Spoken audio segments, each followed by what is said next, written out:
Trộn trộn rồi vô việc chuyện gì mà ngày xưa mình thì chạy đến lọc rồi nhanh tổng kết rồi anh. ôi vào đây Này tổng kết rồi. Có chưa? bóng đá đâu rồi Được chưa? đây đây Có gì mới nói. Sáng rồi.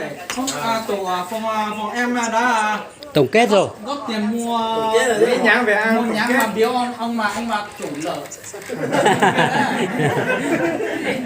con lửa Chủ con lợ là bị con nghe đi kiệt Mà nó phải tổng kết ơi một trí mà. không lấy nữa. Để cho nhau để nó sẽ đi. Con làm gì con Hà bảo bây giờ con làm gì thôi á. ôi mai anh em mình có tầm ăn Có rồi. Có rồi. đây rồi anh em Chụp lên lên. kia nữa Anh nhiều đấy.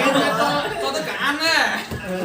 trong đây cái đá bóng này đi của đá cái đá Nó rất là khổ à.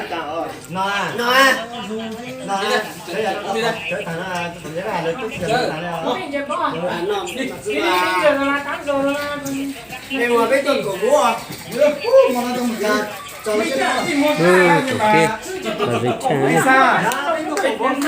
cái tuần mà cái chỉ lý nhiên là cái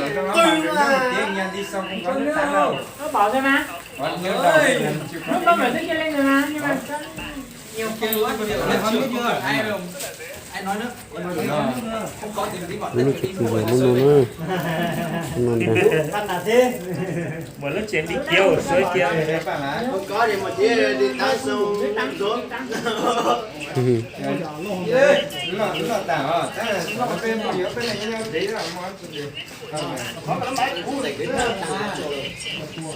Này mình cho cái nào. mình cái tuần bố tay giờ mình chỉ là mà cái chỉ là cái các bạn